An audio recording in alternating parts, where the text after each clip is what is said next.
উম্মতে মুহাম্মাদীর জন্য একটি বিশাল গুরুত্বপূর্ণ দিবস আমাদের কাছ থেকে বিদায় নিয়েছে। 360 দিন, 354 দিন, যেই দিনে বলি না কেন, এই দিনগুলোকে কভার করার জন্য, পুরো বছর নিজেকে রোজাদার হিসেবে উপস্থাপন করার জন্য আল্লাহ রাসূল সাল্লাল্লাহু আলাইহি ওয়াসাল্লাম শাওয়াল মাসকে 6টি রোজার মাধ্যমে আমাদেরকে এই মাস সমাপ্ত করতে বলেছেন। সুবহানাল্লাহ। পর্দা, এটি অশ্লীলতা বেহায়াপনের মধ্যে পড়ে যায়। মেয়েরা ছেলেদের পোশাক পরবে না, ছেলেরা মেয়েদের পোশাক পরবে না। আজকে সমাজের ট্র্যাডিশন হয়ে গিয়েছে এগুলো। আল্লাহ রাসূল সাল্লাল্লাহু আলাইহি ওয়াসাল্লাম বলছেন, সে আমার উম্মত নয় যেই মেয়ে ছেলের পোশাক পরে, যেই নারী পুরুষের পোশাক পরে, যে পুরুষ নারীর পোশাক পরে। ঠিক কিনা ভাই? শুকরিয়া সে মহান রব্বুল ইজ্জত ওয়াল জালালের, যে মহান রব আমাদেরকে দয়া করে মেহেরবানি করে ঈদুল ফিতরের দিন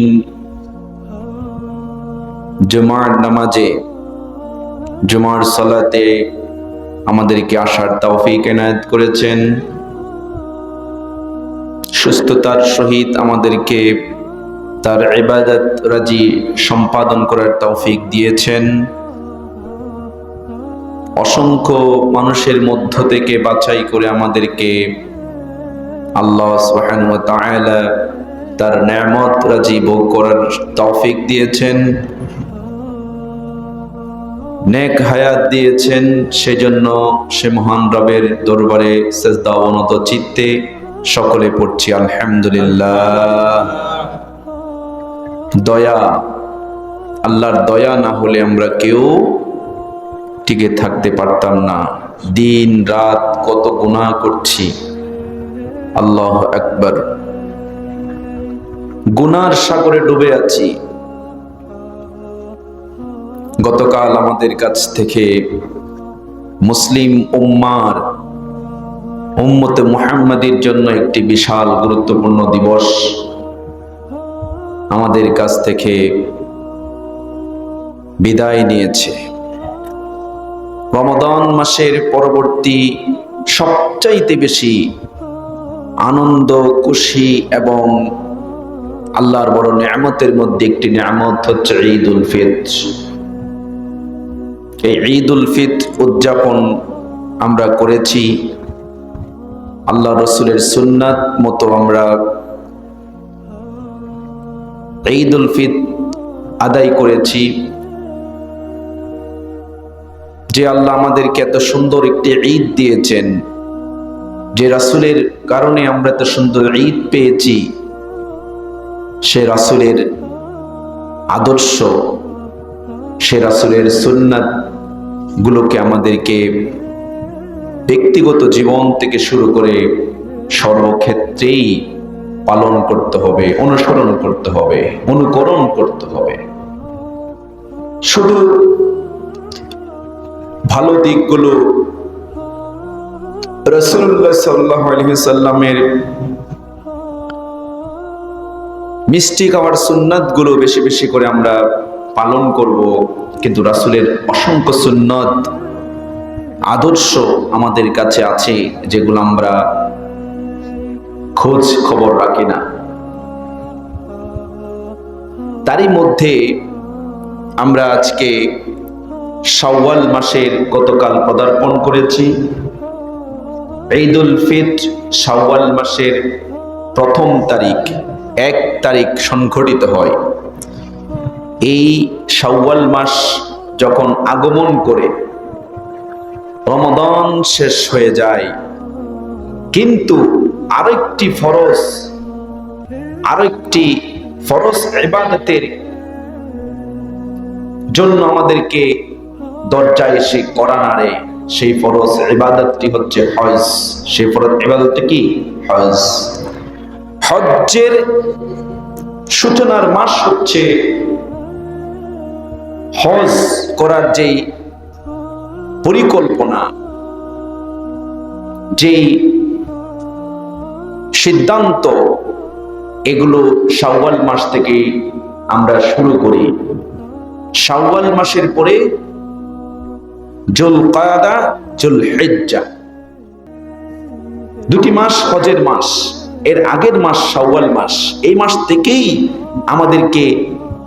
আমাদের দরজায় এসে কড়া নাড়ে, হজ্জের মৌসুম চলে আসতেছে সামনে, হজ্জের মৌসুম চলে আসতেছে। আল্লাহু আকবার। এই শাওয়াল মাস আমাদের মাঝে আসছে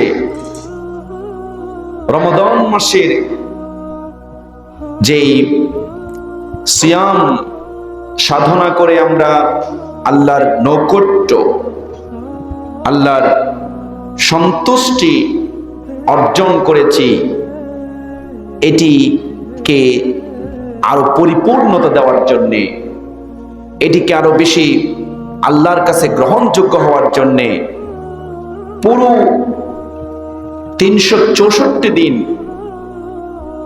360 দিন, 354 দিন, যেই দিনে বলি না কেন, এই দিনগুলোকে কভার করার জন্যে, পুরো বছর নিজেকে রোজাদার হিসেবে উপস্থাপন করার জন্যে আল্লাহ রাসূল সাল্লাল্লাহু আলাইহি ওয়াসাল্লাম শাওয়াল মাসকে 6টি রোজার মাধ্যমে আমাদেরকে এই মাস সমাপ্ত করতে বলেছেন। সুবহানাল্লাহ। 30টি রোজা আমরা রেখেছি। এখন এই শাওয়াল মাসে আমাদেরকে 6টি রোজা রাখার জন্য রাসূল সাল্লাল্লাহু আলাইহি ওয়াসাল্লাম নির্দেশ দিয়েছেন। সুম্মা আতবাহু সিত্তান মিন শাওয়াল, অর্থাৎ এই শাওয়াল মাস যেই মাসে 6টি রোজা রাখবে, কানা কাসিয়ামিদ দাহর, রাসূলুল্লাহ সাল্লাল্লাহু আলাইহি ওয়াসাল্লাম বলছেন ওই ব্যক্তি, ওই রোজাদার পুরা বছর রোজা রাখলে যে সমান সওয়াব হয়, এই সমান সওয়াব তার আমল নামায় লিপিবদ্ধ করে দেওয়া হবে। সুবহানাল্লাহ। মান সামা রমাদানান থুম্মা আতবাহু সিত্তান মিন শাওয়াল কানা কাসিয়ামিদ দাহর। আল্লাহু আকবার। অর্থাৎ প্রত্যেকটি ভালো আমলের বিনিময় হচ্ছে আশরু আমসালিহা। সূরা আনআমের মধ্যে আল্লাহ বলেছেন কিয়ামতের দিন বিল হাসানাত, কল্যাণময় কাজ, ভালো কাজ যেগুলো হবে সেগুলো আশরু আমসালিহা, মানে 10 গুণ পর্যন্ত আল্লাহ বাড়িয়ে দেন। একটি ভালো আমলের পরিবর্তে আল্লাহ কত দেন? 10 গুণ। আল্লাহু আকবার। আমরা যদি হিসাব করি 10 ইন্টু 30, 10 ইন্টু 30 হয় 3 10-এ 30 ইন্টু 10 যদি হয় 300। কত ভাই? 300। তাহলে এক বছরে 360 দিন, 64 দিন, 65 দিন অথবা 354 দিন, এই যে 60 দিন আরো যে বাকি আছে, এই 60 দিন তো কভার করতে হবে, তাই না? 30টি রোজা যদি 30 দিয়ে 10 কে মাল্টিপ্লাই করলে যেই 300 হয়, 300 দিন হয়, আরো তো কিছু দিন বাকি আছে। এগুলো কিভাবে কভার করবে? রাসূলুল্লাহ সাল্লাল্লাহু আলাইহি ওয়াসাল্লামের কাছে এক সাহাবী এসে বলল, ইয়া রাসূলুল্লাহ, আমি সারা বছর রোজা রাখতে চাই। কি ভাই? সারা বছর রোজা রাখতে চাই। রাসূলুল্লাহ সাল্লাল্লাহু আলাইহি ওয়াসাল্লাম বললেন, না, তোমার উপর তোমার পরিবারের হক আছে। আল্লাহু আকবার। কেমন নবী, কেমন দয়ার নবী! পারিবারিক প্রথা, পরিবারের হক সম্পর্কে সচেতন করছে যে তোমার উপর তোমার পরিবারের হক আছে, তোমার স্ত্রীর হক আছে, তোমার সন্তানরাজির হক আছে, সামাজিক হক আছে। তোমার অনেক ব্যস্ততা, তোমাকে অনেক কিছু করতে হবে, অনেক দায়িত্ব তোমাকে পালন করতে হবে। সুতরাং তুমি সারা বছর রোজা রাখা তোমার জন্য উচিত হবে না, শ্রেয় হবে না। কিন্তু তোমাকে আমি একটি ফর্মুলা দিচ্ছি, এই ফর্মুলা তুমি গ্রহণ করলে সারা বছর রোজা রাখার সমান সওয়াব তোমার আমল নামায় লিপিবদ্ধ করে দিবেন আল্লাহ সুবহানাহু ওয়া তাআলা। বলেন সুবহানাল্লাহ। সেই আমলটি হচ্ছে শাওয়াল মাসের 6টি রোজা। কয় রোজা ভাই? সিত্তাম মিন শাওয়াল। বলেন সিত্তাম মিন শাওয়াল। 6টি রোজা শাওয়াল মাসে যে রাখবে, আল্লাহ রাসূল সাল্লাল্লাহু আলাইহি ওয়াসাল্লাম দীপ্ত কণ্ঠে ঘোষণা করছেন, কানা কাসিয়ামিদ দাহর, কানা কাসিয়ামিদ দাহর, তার জন্য পুরো বছর রোজা রাখলে যে সমান সওয়াব, তার আমল নামায় সেই সওয়াব লিপিবদ্ধ করে দেওয়া হবে। সুবহানাল্লাহ। আমরা এই রোজাকে কিভাবে রাখবো? কিভাবে রাখবো এই রোজা? রোজা শুধুমাত্র ঈদুল ফিতরের দিন, গতকাল যে গিয়েছি, এই দিনটি ছাড়া এই বাকি 28 দিন 29 দিন আপনি রোজা রাখলেই, 6টি রোজা রাখলেই চলবে। অনেকে মনে করে টানা 6টা রাখতে হবে, না। অনেকে মনে করে রোজা একটার পর একটা রাখা যাবে না, না। আপনি যেইভাবে খুশি, সপ্তাহে 2টা করে রোজা রাখেন, সপ্তাহে 1টা করে রাখেন, সপ্তাহে 3টা করে রাখেন, সপ্তাহে আপনি পুরো সপ্তাহটাই 6টা রোজা রেখে দেন, হবে। কিন্তু আপনি যদি ফরজ রোজা কোনো কারণে রাখতে না পারেন, মেয়েদের অনেক সমস্যা হওয়ার কারণে ফরজ রোজা ভেঙে দেয়, অথবা রাখতে পারে না, অথবা সমস্যার কারণে তারা রোজাকে পালন করতে পারেনি, এই ক্ষেত্রে ওলামায়ে কেরামদের অভিমত হচ্ছে আগে ফরজ রোজাগুলো কাজা আদায় করে দেওয়া, তারপরে এই 6 রোজা রাখা। সুতরাং রোজা রাখতে হবে আগে কাজাগুলো, তারপরে হচ্ছে 6 রোজা। এভাবে মত দিয়েছেন ওলামায়ে কেরাম। আমরা এই মাসে 6টি রোজা ইনশাআল্লাহ রাখবো তো সবাই? আমরা 6টি রোজা রাখলে আমাদের 1 বছরের রোজা রাখার যে সমান সওয়াব, আল্লাহর কাছ থেকে সেই সওয়াব আমরা পাবো ইনশাআল্লাহ। সুতরাং রোজা আপনি যেভাবে খুশি, একটা রাখছেন 2 দিন পর আরেকটা রাখেন, একটা রাখছেন 2 দিন পর আরেকটা রাখেন। কাজ থাকলে আপনি যেভাবে সহজ মনে করেন ঠিক সেভাবে রাখতে পারবেন। কিন্তু 6টা রোজা পরিপূর্ণ হতে হবে এই 29 দিনের মধ্যে, অর্থাৎ শাওয়াল মাসের মধ্যেই। শুধু গতকাল ঈদুল ফিতরের দিন আমরা রোজা রাখবো না, এদিন রোজা রাখা হারাম।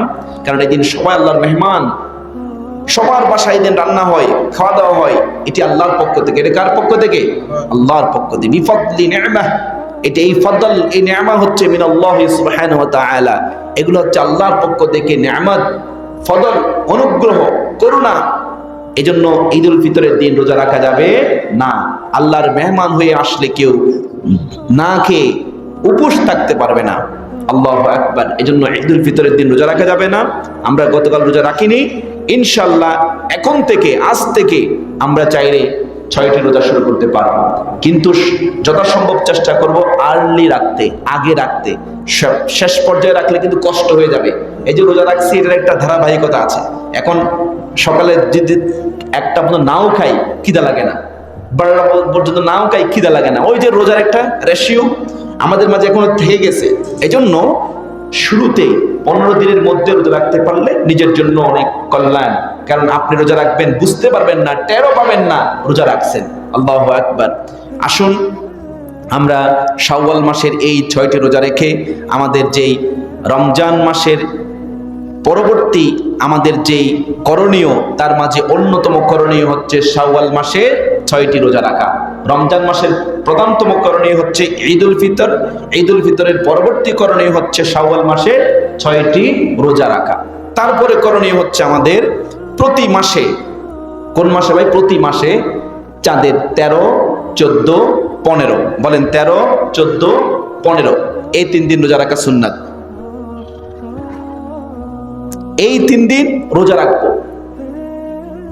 তারপরে প্রতি সোমবার এবং বৃহস্পতিবার রোজা রাখবো। এখন আপনি রোজা শুরু করতে পারেন শাওয়াল মাসের 6টি রোজা। এটা আমার সাজেশন যে আপনি 10, 11, 12, 13, 14, 15, আল্লাহু আকবার, 6টা হয়ে গেল। 3 দিন ওই যে 13 তারিখ, 14 তারিখ, 15 তারিখ রোজা রাখা সুন্নাত, এটাও আদায় হয়ে গেল। শাওয়াল মাসের 6টা রোজাও আপনার আদায় হয়ে গেল। আবার বৃহস্পতিবারে পড়তেছে আপনার যদি হয়, সেই ক্ষেত্রে বৃহস্পতিবার রোজা হয়ে যাবে, এটাও সুন্নত আদায় হয়ে যাবে। সোমবার পড়লে সোমবারটাও আদায় হয়ে যাবে। রাসূল সাল্লাল্লাহু আলাইহি ওয়াসাল্লাম সোমবার রোজা রাখতেন, কারণ রাসূল সাল্লাল্লাহু আলাইহি ওয়াসাল্লাম ওই দিন পৃথিবীতে জন্মগ্রহণ করেছিলেন। অর্থাৎ জন্মদিনের রাসূল সাল্লাল্লাহু আলাইহি ওয়াসাল্লাম শুকরিয়া স্বরূপ এই রোজাটি রাখতেন। সম্মানিত উপস্থিতি, আসুন আমরা সারা বছর রোজা রাখার প্র্যাকটিস করতে পারবো যদি আমাদের চিন্তা, আমাদের একটু যদি আমরা সচেতন হই, আমরা যদি একটু চিন্তা করি। রোজা রাখলে মানুষ সুস্থ থাকে, মানুষের মাইন্ড সেট আপটা কন্ট্রোলে থাকে, মানুষ পাগলামি করে না। রোজা রাখলে মানুষের শারীরিকভাবে সে ফিটনেস ধরে রাখতে পারে। রোজা রাখলে সর্বোপরি 1 নাম্বার কাজ হচ্ছে আল্লাহর নৈকট্য হাসিল করা যায়। রোজা রাখলে আল্লাহর সবচেয়ে নিকটে যাওয়া যায়, কারণ আল্লাহকে ছাড়া তখন সে কাউকে ভয় পায় না, শুধু আল্লাহকেই ভয় পায়। গোপনে থাকলেও সে আল্লাহর ভয়ে কিছু খায় না, এই অনুভূতি তার মধ্যে জাগ্রত হয়। এজন্য রোজা আমাদেরকে তাকওয়ার যে প্র্যাকটিস, তাকওয়ার যে চর্চা আমাদের শিক্ষা দিয়েছে, আমরা যেন সারা বছর আমাদের বাকি 11টি মাস যেন আমরা এই প্র্যাকটিস করতে পারি। আল্লাহর কাছ থেকে সেই তৌফিক কামনা করছি, সকল বলেন আল্লাহুম্মা আমিন।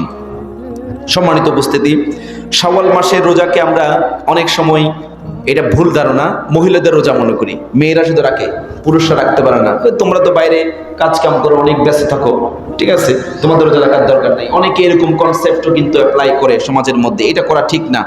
এটা মেয়েদের রোজা না, এটা হচ্ছে পুরো মুসলিম জাতির জন্য আল্লাহ রাসূল সাল্লাল্লাহু আলাইহি ওয়াসাল্লাম ঘোষণা করেছেন, প্রত্যেকটি মুসলমান নরনারীর যদি সারা বছর রোজার সমান সওয়াব পেতে চাই, সারা বছর রোজা রাখার সওয়াব পেতে চাই, সেজন্য এই সিত্তাতু মিন শাওয়াল, 6টি শাওয়াল মাসের রোজা যেন সে মিস না করে, ছেড়ে না দেয়। বুঝতে পেরেছেন কথাটা? আসুন সম্মানিত উপস্থিতি, গতকাল ঈদুল ফিতর আমাদের কাছ থেকে অতিবাহিত হয়ে গিয়েছে। আমরা ঈদের যে ইমেজ, আনন্দ, আমরা এটি কমপক্ষে না হলো 1 সপ্তাহ আমাদের মাঝে বিদ্যমান থাকবে। কিন্তু এই 1 সপ্তাহ আমরা যেভাবে নিজেদের লাইফকে লিড করি, পরিচালনা করি, এগুলোকে আমরা একটু পরিবর্তন করতে হবে। এগুলো আমাদের সমাজকে, আমাদের ব্যক্তিকে, আমাদের পরিবারকে আজকে ধ্বংস করে দিচ্ছে। আমাদের পরিবার প্রথাকে আজকে অশান্তির মুখে ঠেলে দিচ্ছে, ব্যক্তিকে আজকে হুমকির মুখে ঠেলে দিচ্ছে। আমরা যেই বিষয়গুলো দেখতে পাচ্ছি সমাজের মধ্যে, অপসংস্কৃতির যে ছয়লাভ, ঈদুল ফিতর এবং ঈদুল আযহা, এই দুটি ঈদের মধ্যে যে অপসংস্কৃতি আমাদের সমাজে ছড়িয়ে পড়ছে, এগুলো থেকে আমাদের বাঁচতে হবে। আমাদের সন্তানদেরকে, আমাদের স্ত্রীদেরকে, আমাদের মেয়েদেরকে বাঁচাতে হবে। অপসংস্কৃতির 1 নাম্বার মাধ্যম হচ্ছে আমাদের ইলেকট্রনিক মিডিয়া। কি মিডিয়া ভাই? ইলেকট্রনিক মিডিয়া, বুঝেন তো? সোশ্যাল মিডিয়া, আমাদের হচ্ছে চ্যানেলগুলো, নিউজগুলো, আমাদের এগুলো হচ্ছে আমাদেরকে সবচেয়ে বেশি করে দিচ্ছে আজকে অপসংস্কৃতির দিকে আমাদেরকে নিয়ে যাচ্ছে। আমরা বুঝতে পারছি না। আপনি এমন কোনো চ্যানেল পাবেন না যেখানে একটা অশ্লীলতা, বেহায়াপনা, অ্যাডভার্টাইজমেন্ট হয় না, ঠিক কিনা ভাই? অর্থাৎ আমাদের সোশ্যাল মিডিয়া আমাদেরকে অনেক ভালো ভালো বিষয় আমাদের কি করে, আমাদেরকে উৎসাহিত করে। এই যে আমার কথাগুলো রেকর্ড হচ্ছে, যদি সোশ্যাল মিডিয়া না থাকতো এগুলো রেকর্ড করতে পারতো না। এটি আমাদের জন্য ভালো দিক, কিন্তু এই ভালো দিকটার চাইতে আমাদের খারাপ দিকটা বেশি আমরা চিন্তা করি, ফিকির করি, এবং সেগুলোকে আমরা কি করি, কাজে বাস্তবায়ন করি। এজন্য আমি গতকাল বলেছিলাম, ঈদুল ফিতরের নামাজের পরে শুধু ইবাদত, শুধুমাত্র নামাজ, রোজা, হজ, যাকাত আদায় করলে আপনার ইবাদত আল্লাহর কাছে গ্রহণযোগ্য হবে না। এগুলোর নাম শুধু ইবাদত নয়, ইবাদত এর বাইরেও অনেক ইবাদত আছে। সেই ইবাদতগুলো আমরা কিন্তু ইবাদত মনে করি না। সম্মানিত উপস্থিতি, নামাজকে শুধু আমরা ফরজ মনে করে আদায় করি, কিন্তু পর্দাকে ফরজ মনে করে আমরা আদায় করি না। আমরা পর্দা করে শুধু হুজুর দেখলে, পর্দা করে শুধু আলেম দেখলে, পর্দা করে শ্বশুর দেখলে, শাশুড়ি দেখলে, ঠিক না ভাই? ইয়াং দেখলে, যুবক দেখলে, তার সামনে গিয়ে আরো একটু স্টাইল করে কথা বলাটা আমাদের ক্যারেক্টার হয়ে গিয়েছে, ঠিক কিনা ভাই? এই পর্দা আমাদেরকে ফরজ হিসেবে, আল্লাহর বিধান হিসেবে, নামাজ যেমনি করে ফরজ, ঠিক তেমনি করে পর্দাকে ফরজ মনে করে আমাদেরকে পালন করতে হবে। এটিকে আমাদের নিজেদের জন্য ফরজ ইবাদত মনে করতে হবে। আমি ঈদুল ফিতরের সবচেয়ে গুরুত্বপূর্ণ 1 নম্বর দিক বললাম হচ্ছে electronic media, social media, Facebook, Twitter. আমাদের এই সমস্ত বিষয়গুলো আমাদেরকে আজকে সবচাইতে বেশি নোংরামি, অভদ্রতামি, অপসংস্কৃতি, অশ্লীলতা আমাদের কাছে উপহার দিচ্ছে। আজকে সিনেমা হলগুলো, আজকে সমাজের বিভিন্ন আমাদের যেই অপসংস্কৃতি যেভাবে ছড়িয়ে পড়ছে, মানুষ মুসলমান হওয়ার পরেও, পর্দা করার পরও সেই অশ্লীলতা, বেহায়াপনার দিকে নিজেকে ধাবিত করছে, ঠিক কিনা ভাই? দিন দিন এগুলো বেড়ে যাচ্ছে, বরঞ্চ এগুলোকে প্রমোট করছে। বিভিন্ন মুভি, বিভিন্ন চলচ্চিত্র তারা কি করছে, প্রদর্শন করছে। সেগুলো থেকে কোনো শিক্ষা আমি মনে করি আমাদের জাতি পাচ্ছে না। আমাদের সমাধান যদি পেতে হয়, আমাদের যদি শিক্ষা নিতে হয়, আমাদের যদি জীবনকে পরিবর্তন করতে হয়, আমাদের ব্যক্তিগত জীবন, পারিবারিক জীবনে যদি শান্তি আনতে হয়, কোরআনের পথ ছাড়া অন্য কোনো পথ সমাধানের পথ হতে পারে না। সম্মানিত উপস্থিতি, আসুন এজন্য ঈদুল ফিতরের দিনের এই অশ্লীলতা ভয়াবনা আমরা বয়কট করি। 1 নাম্বার কাজ। আজকে আমাদের বিশ্বের ফিলিস্তিন, কাশ্মীর, চেচনিয়া, বসনিয়া, উজবেকিস্তান, যে সমস্ত মুসলিম কান্ট্রিগুলো আছে, উরুগুয়ের মুসলিমরা নিজেদেরকে মুসলমান হিসেবে পরিচয় দিতে পারে না। সম্মানিত উপস্থিতি, আর সেখানে আমরা মুসলমান হিসেবে পরিচয় দেওয়ার পরে অশ্লীলতা বেহায়াপনার মধ্যে হাবুডুবু খাচ্ছি। না, আমাদেরকে এগুলো থেকে ফিরে আসতে হবে। তাহলেই আমাদের সিয়াম, আমাদের রোজা, আমাদের রমাদান আল্লাহর পক্ষ থেকে আমাদের জন্য নাজাত হিসেবে কি করবে? আল্লাহর কাছে এটা আল্লাহর কাছে কি করবে? মামলা, আল্লাহর কাছে সুপারিশ করবে। হে আল্লাহ, অমুক ব্যক্তি রোজা রেখে যেই গুণ অর্জন করেছে, সেই সারাটি বছর সেটা প্র্যাকটিস করেছে, এর জন্য আমি তোমার কাছে কি করছি? আজকে সুপারিশ করছি, এই সুপারিশ তুমি কবুল করো। সুপারিশ শুধু রোজা রাখলেই কবুল করবে না, সুপারিশ শুধু রোজা রাখলেই সুপারিশ করবে না, সিয়াম শুধু রোজা রাখলেই, সিয়াম রাখলেই সিয়াম আপনার পক্ষে, আমার পক্ষে সুপারিশ করবে না, যদি আমি সিয়ামের শিক্ষাটা আমার জীবনে বাস্তবায়ন না করি। সিয়ামের শিক্ষা কি? সিয়ামের শিক্ষা হচ্ছে সর্ব অবস্থায়, সর্বক্ষেত্রে আল্লাহকে ভয় করে জীবন যাপন করার নাম। জীবন যাপন করাই হচ্ছে সিয়ামের মূল লক্ষ্য। এই সিয়ামের লক্ষ্য যেন আমরা হাসিল করতে পারি। 2 নম্বর কাজ বলেছি, পর্দা। এটি অশ্লীলতা বেহায়াপনার মধ্যে পড়ে যায়। মেয়েরা ছেলেদের পোশাক পরবে না, ছেলেরা মেয়েদের পোশাক পরবে না। আজকে সমাজের ট্র্যাডিশন হয়ে গিয়েছে এগুলো। আল্লাহ রাসূল সাল্লাল্লাহু আলাইহি ওয়াসাল্লাম বলছেন, সে আমার উম্মত নয় যেই মেয়ে ছেলের পোশাক পরে, যেই নারী পুরুষের পোশাক পরে, যে পুরুষ নারীর পোশাক পরে। ঠিক কিনা ভাই? এখন নারীরা টাকনু গিরার উপরে কাপড় পরে, ঠিক না ভাই? ছেলেরা টাকনু গিরার নিচে কাপড় পরে, ঠিক কিনা? ফ্যাশন সম্পূর্ণ আলাদা। এদের উপর আল্লাহর লানত, নবী করিম সাল্লাল্লাহু আলাইহি ওয়াসাল্লামের লানত, ফেরেশতাদের লানত। ট্র্যাডিশন, মেয়েরা তাদের কাপড় টাকনু গিরার উপরে কমপক্ষে না হলো 1 বিগত উপরে কাপড় পরে, ঠিক কিনা? আর পুরুষরা প্যান্ট ঝুলাই দেয়। পুরুষদের টাকনু গিরার নিচে কাপড় যাওয়া মানে তার সেক্সুয়াল পাওয়ার কমে যাওয়া। 1 নাম্বার তার ক্ষতি কি ভাই? সেক্সুয়াল পাওয়ার কমে যাবে। 2 নাম্বার তার ইন্টেলেকচুয়াল ব্রেন গুলো আস্তে আস্তে ড্যামেজ হয়ে যাবে, যে টাকনু গিরার নিচে কাপড় পরবে। ইন্টেলেকচুয়াল ব্রেন বুঝেন তো, মাথার মধ্যে আল্লাহ কিছু গিলা দিয়েছে, আকল দিয়েছে, সেগুলো কমে যাবে আস্তে আস্তে। সে ভালো চিন্তা করতে পারবে না। আরো আছে, চোখের জ্যোতি কমে যাবে, অন্তরে কলবের মধ্যে যে তাকওয়া আছে সেটা কমে যাবে আস্তে আস্তে। সে দুনিয়ার মানুষের কাছে নিজের অহংকারিত্ব, দাম্ভিকতাকে সে কি করবে? প্রকাশ করবে। যার টাকনু গিরার নিচে কাপড় যে পুরুষ পরবে, আর যে টাকনু গিরার উপরে কাপড় পরবে, ঠিক তার এই অবস্থা হবে। মেয়েদের টাকনু গিরার নিচে কাপড় পরতে হবে, ঝুলিয়ে দিতে হবে, আর পুরুষদের টাকনু গিরার উপরে কাপড় পরতে হবে। আমরা কি পারবো ইনশাআল্লাহ? এগুলো আমরা প্র্যাকটিস করব ইনশাআল্লাহ। নারীরা পুরুষের বেশ ধরবে না, পুরুষরা নারীর বেশ ধরবে না। যদি ধরে, সেই রাসূল সাল্লাল্লাহু আলাইহি ওয়াসাল্লামের উম্মত নয়। আর যে রাসূল উম্মত নয়, সে কখনো আল্লাহ রাসূলের শাফায়াত পাবে না। সম্মানিত উপস্থিতি, তারপরে করণীয় হচ্ছে ঈদুল ফিতরের পরে আমাদের বললাম শাওয়াল মাসের 6টি রোজা রাখা। আমরা কি পারবেন সেটা রোজা রাখতে? তারপর বেশি বেশি করে আমরা আল্লাহকে স্মরণ রাখবো, জিকির করব, জিকির করব, জিকির করব। জিকির শব্দের অর্থ শুধু সুবহানাল্লাহ, মসজিদে একটা তাসবিহ নিয়ে সুবহানাল্লাহ সুবহানাল্লাহ পড়া জিকির নয়। শুধু এটার নাম শুধু জিকির নয়। জিকির মানে হচ্ছে আপনি যখন ওজনে কম দিচ্ছেন তখন আল্লাহকে স্মরণ করতে হবে। খাদ্যে ভেজাল মিশাচ্ছেন, আল্লাহকে স্মরণ করতে হবে। ঘুষ নিচ্ছেন, আল্লাহকে স্মরণ করতে হবে। সুদ খাচ্ছেন, আল্লাহকে স্মরণ করতে হবে। এখানে আল্লাহকে স্মরণ করার নাম হচ্ছে জিকির করা। এখানে স্মরণ করার নাম কি? জিকির করা। টয়লেটে ঢুকতেছেন, আপনি দোয়া করে ঢুকলেন। টয়লেট থেকে বের হচ্ছেন, দোয়া করে বের হবেন। বের হওয়ার পর দোয়া পড়বেন। ঘুমাতে যাচ্ছেন, দোয়া পড়ে ঘুমাবেন। ঘুম থেকে উঠতেছেন, ঘুম থেকে ওঠার পরে দোয়া করবেন, এগুলো হচ্ছে স্মরণ। এগুলো কি ভাই? স্মরণ। শুধু সুবহানাল্লাহ, আলহামদুলিল্লাহ, আল্লাহু আকবার, নিছক এগুলোর নাম জিকির নয়। নিছক এগুলোর নাম জিকির নয়। সবাই বসে গোল করে সুবহানাল্লাহ, আলহামদুলিল্লাহ, লা ইলাহা ইল্লাল্লাহ পড়েন।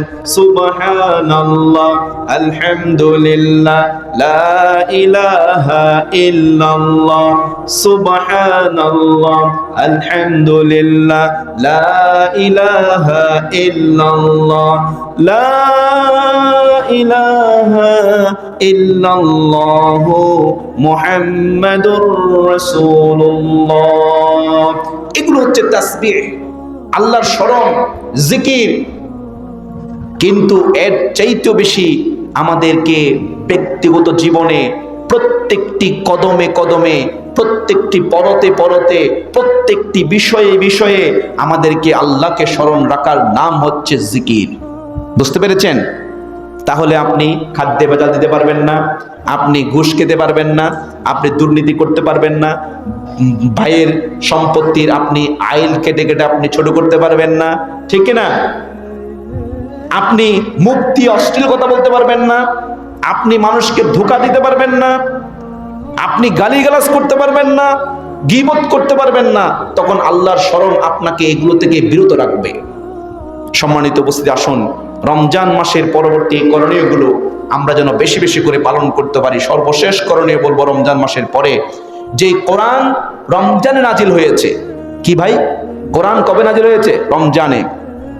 এই কোরআনকে আল্লাহ রমজানে নাজিল করে দিয়ে বিশ্বের মানুষদেরকে, পৃথিবীবাসীকে আল্লাহ তাআলা যুলুমাত থেকে নূরের দিকে নিয়ে আসছে, অন্ধকার থেকে আলোর দিকে নিয়ে আসছে।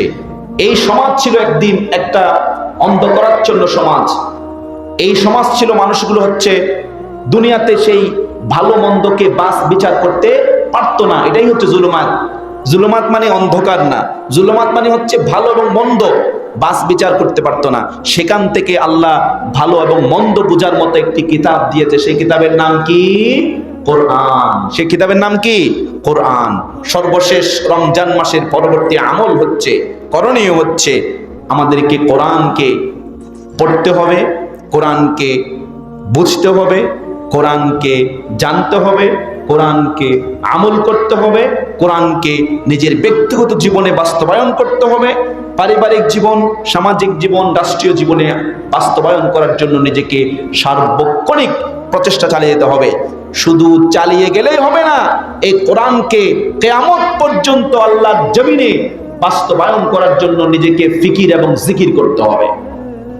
তাহলেই আপনি এই রমজান মাসে রোজা রেখে, মান সামা রমাদানান ঈমানান ওয়া ইহতিসাবান গুফিরা লাহু মা যামবি, এমনি বলা হয়নি এই কথাটা, কিন্তু যে রমজান মাসে রোজা রাখলো তার পূর্বের সমস্ত গুনাহ আল্লাহ ক্ষমা করে দিবে। সুবহানাল্লাহ। কেন বলা হয়েছে ভাই? কোরআনকে যদি অনুসরণ করা হয়, কোরআনকে যদি মানা হয়, কোরআনকে যদি প্রতিষ্ঠা করা হয়, কোরআনের আইন যদি সমাজে বাস্তবায়ন করা হয়, তাহলে আপনার আমার গুনাহ মাফ করে দিবেন আল্লাহ। কিসের ওসিলায়? কোরআনের ওসিলায়। কিসের ওসিলায় ভাই? কোরআনের ওসিলায়। সুতরাং এই কোরআনকে যদি আমরা ছেড়ে দিই, রমজান আসতে আবার ধরবো, থাকে রেখে দেবো, এখন গিলাপ বেঁধে থাকে রেখে দিব, আবার আগামী বছর রমজান আসতে ধরবো, এরকম না। এরকম করা যাবে না। 11টি মাস কোরআনকে চর্চা করে বাস্তবায়ন করার জন্য আপনাকে প্রাণপণ চেষ্টা করতে হবে। ওমান জাহাদা ফাইন্নামা ইউজাহিদু লিনাফসি, যে চেষ্টা করলো সে নিজের জন্য চেষ্টা করলো। সুবহানাল্লাহ। আল্লাহ বলছেন যে চেষ্টা করলো সে কার জন্য চেষ্টা করলো? নিজের জন্য চেষ্টা করলো। আমার বাপ এখান থেকে কোনো ভাগী হবে না, আমার ছেলে হবে না, নিজের জন্যেই চিন্তা করে আপনি নিজের আখিরাতকে আপনি গোছান, আখিরাতকে গোছান। সম্মানিত উপস্থিতি, আসুন আমরা সবাই এই রমজান পরবর্তী করণীয়গুলো, আমাদের যারা আজকে আমরা কথাগুলো শুনছি, আল্লাহ তাআলা আমাদের সকলকে এই আমলগুলো করে আমাদের আগামী বছর রমজান মুবারক, রমজান মাস যেন আমরা পাই, সেই তৌফিক আল্লাহর কাছ থেকে কামনা করছি। এবং আমাদের ভুল ত্রুটি যা হয়েছে আল্লাহ তাআলার কাছে সেগুলোর জন্য ক্ষমা চাচ্ছি। আল্লাহ তাআলা যেন আমাদেরকে ঈদুল ফিতরের এই আনন্দ, এই সুন্দর পরিবেশ আমাদেরকে যেন এগুলো শিক্ষা দেয়, যে শিক্ষা আল্লাহর রাসূলের সাহাবীরা পেয়েছিল, যে শিক্ষা আল্লাহর রাসূলের সাহাবীরা পেয়ে জীবনকে উজালা করেছিল। আল্লাহ তাআলা যেন আমাদেরকে সেই শিক্ষাগুলো নিয়ে আমাদের বাকি জিন্দেগি যতদিন আমরা পৃথিবীতে বাঁচবো ততদিন পর্যন্ত যেন সেগুলো আমল করে এর উপর দৃঢ় অবিচল থেকে যেন আমরা মরতে পারি, সেই তৌফিক আল্লাহ তাআলা আমাদের দান করুন। সকল বলেন আমিন। পড়েন সুবহানাকা আল্লাহুম্মা ওয়া বিহামদিকা আশহাদু আন লা ইলাহা ইল্লা আনতা আস্তাগফিরুকা ওয়া আতুবু ইলাইক। আসসালামু আলাইকুম ওয়া রাহমাতুল্লাহি ওয়া বারাকাতুহু।